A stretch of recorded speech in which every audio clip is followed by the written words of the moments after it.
Film की शुरुआत होती है एक कातिल को दिखाते हुए जो अपनी गाड़ी से पहले लाश को निकालता है और फिर काट कर उसे दफना देता है। अब आगे हमें यही इसी जगह पर एक लड़का जैक दिखाया जाता है जो अनजान रोड पर आने जाने वाली गाड़ियों से लिफ्ट मांग रहा था। जैक के इर्द गिर्द साइन बोर्ड लगे हुए थे जिस पर लिखा था कि इस जगह पर खतरा है और इधर किसी भी अनजान आदमी को लिफ्ट ना दे। अब ये क्यों लिखा हुआ था इस बात को तो कोई भी नहीं जानता था, मगर इसी वजह से कोई गाड़ी वाला जैक को लिफ्ट नहीं देता। जैक सुनसान रास्ते पर आहिस्ता आहिस्ता आगे बढ़ रहा था, तभी वो अपने सामने एक गाड़ी को आता हुआ देखता है जिसमें लड़का लड़की बैठे लड़ रहे थे। वो अपनी गाड़ी को एक साइड पर रोक लेते हैं। जैक उनके पास जाता है। उसे ऐसा लग रहा था कि वो लड़का गाड़ी में बैठी हुई लड़की को मार रहा है, इसीलिए वो उसे गाड़ी से बाहर निकालकर उस लड़की को मारने लगता है। इस वजह से वो लड़का उस लड़की को अपनी गाड़ी से बाहर निकाल देता है, ये कहकर कि ये जो लड़की मेरे साथ है साइको पागल है। इतना बताकर वो लड़की को वहीं पर छोड़कर चला गया था। वो लड़की जिसके बाद जैक को अपना नाम वेरोनिका बताती है, कहती है मैं अक्सर इस जगह पर आती रहती हूँ, मुझे घूमने फिरने का बहुत शौक है। अब यहाँ ये एक जगह पर बैठ जाते हैं और गेम खेलते हैं। जैक फिर से गाड़ी को रोकने की कोशिश करता है मगर अभी भी कोई गाड़ी रुकने को तैयार ही नहीं थी। वो वेरोनिका से कहता है कितनी अजीब लोग हैं यार, किसी की मदद करने को तैयार ही नहीं है। वेरोनिका कहती है शायद ये लोग डरते हैं, यहाँ पर कुछ भी हो सकता है और मैंने सुना है इधर कोई कातिल रहता है जो ऐसे ही बिला वजह लोगों को मार देता है। वेरोनिका बताती है मैं भी अकेली हूँ, मेरा इस दुनिया में कोई भी नहीं है। लिफ्ट लेते रात हो गई थी मगर अभी तक किसी ने भी इन्हें लिफ्ट नहीं दी थी। ये इधर ही आग जलाते हैं और बैठकर बातें करने लगे थे। वेरोनिका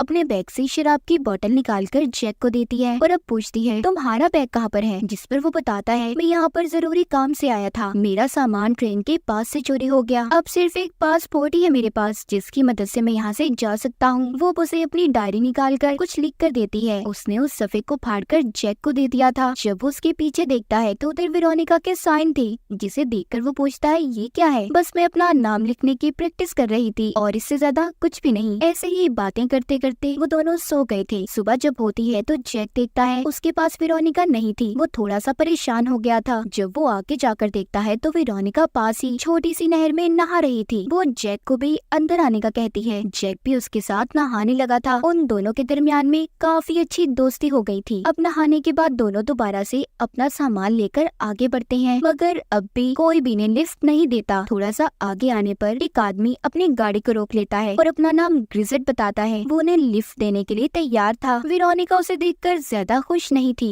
वो बहुत ही दुखी मन से उसकी गाड़ी में बैठ जाती है। ग्रिजेट कहता है मेरा घर यही पास में है, तुम लोगों को आज रात मेरे घर पर रुकना होगा। जैसे ही सुबह होगी मैं तुम्हें उसी जगह पर छोड़ाऊंगा जहाँ पर तुम जाना चाहते हो। थोड़ा सा सफर करने के बाद ग्रिजेट का घर आ गया था। ये देखते हैं उसका घर काफी बड़ा था और उनका वेलकम ग्रिजेट की वाइफ करती है। वो जैक को पहले उसका कमरा दिखाकर आराम करने का कहती है। उधर ग्रिजेट जो इन्हें अपने साथ लाया था वो वेरोनिका को उसका कमरा दिखाता है मगर अब भी वो उससे ठीक तरह से बात नहीं कर रही थी। जैक अपने कमरे में आकर बेड पर लेट जाता है क्योंकि लिफ्ट लेने के चक्कर में वो पैदल चल चल कर काफी थक चुका था। वो थोड़ा सा आराम करता है। इसी दौरान वो सो गया था। जब उसकी आंख खुलती है तो वो देखता है शाम हो गई है। उसी कमरे में उसे एक बॉक्स पड़ा हुआ दिखाई देता है जिस पर ग्रिजेट लिखा हुआ था। जैक जब उसे खोलता है उसमें ग्रिजेट और उसकी वाइफ की तस्वीरें थी जिनका ये घर था और साथ ही दो बच्चों की तस्वीरें जिनमें एक लड़का और लड़की थे। जैक को वो तस्वीरें देखकर ये अंदाजा तो हो गया था कि ग्रिजेट के दो बच्चे भी हैं मगर अब तक इसने घर में किसी बच्चे को नहीं देखा था। खैर रात को खाना खाने के बाद जैक अपने कमरे में चला गया था। वो जब बाद में वेरोनिका से मिलने आता है तो वो अपने कमरे की टेरेस छत पर सिगरेट पी रही थी। जैक अब उसके साथ बैठकर कुछ बातें करने लगा। वेरोनिका उसे अपने बारे में बताती है कि मेरा एक भाई भी था, बचपन में हम हाइड एंड सीक छुपन छुपाई खेल रहे थे तो मेरा भाई ट्रक के नीचे आ गया जिस वजह से उसकी मौत हो गई। अब तो मेरे माँ बाप भी नहीं है, मैं बहुत अकेली हूँ। ये सुनकर जैक को वेरोनिका के लिए बहुत बुरा लगता है। कुछ देर के बाद जैक नीचे आ गया था। वो अब ग्रिजेट के पास बैठता है जो इन्हें अपने घर में लाया था। जैक कहता है कि कल सुबह मुझे अपने घर जाना है,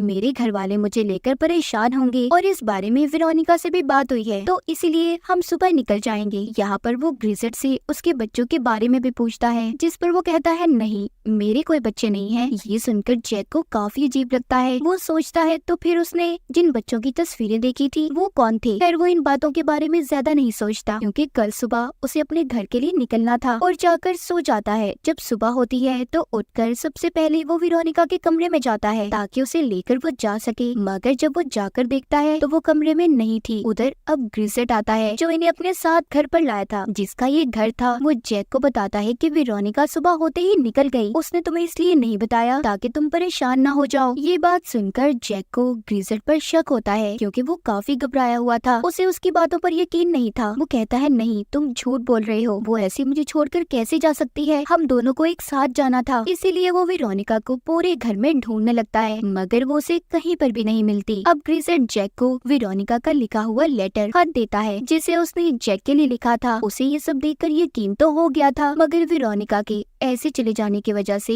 वो बहुत दुखी था। इसीलिए वो अब ग्रिसेट के घर से पैदल ही जाने लगता है, मगर रास्ते में जाता हुआ वो देखता है कि इस लेटर में कुछ तो अलग है। वो अपनी डायरी निकालकर उसी सफ़े को निकालता है जो उसे परसों रात वेरोनिका ने दिया था। यहाँ पर उसे पता चलता है वो दोनों राइटिंग लिखाई अलग अलग है, यानी कि जो खत ग्रिसेट ने इसे दिया वो वेरोनिका ने लिखा ही नहीं था। ये समझ जाता है कि ग्रिसेट इसके साथ गेम खेल रहा है। वेरोनिका कभी उसके घर से गई ही नहीं थी, जरूर उसने उसके साथ कुछ गलत किया होगा। तभी कोई पीछे से आकर जैक पर हमला कर देता है, जिससे वो बेहोश हो गया था। कुछ देर के बाद जब उसे होश आता है तो वो खुद को एक ट्रक में पाता है जिसमें मरे हुए जानवर रखे गए थे। एक बूढ़े आदमी ने उसे अगवा कर लिया था। अब जैक को वो बांधकर एक कुर्सी पर बिठा देता है और टेबल पर खाना रखकर जैक को उसके पास बिठाकर उसकी तस्वीरें लेने लगा था। जैक को कुछ भी समझ नहीं आ रहा था कि वो बूढ़ा आदमी ऐसा क्यों कर रहा है। जिसके बाद वो उसे दोबारा से बांधकर उसके मुंह पर टेप को लगाकर दोबारा से ट्रक में डालकर कहीं पर ले जा रहा था और फिर उसे बेहोशी का इंजेक्शन भी देने लगता है। तभी वो अपने किचन में से आता हुआ धुआं देखता है जहाँ पर कोई चीज जल रही थी। जल्दी से वो अपने घर भागता है।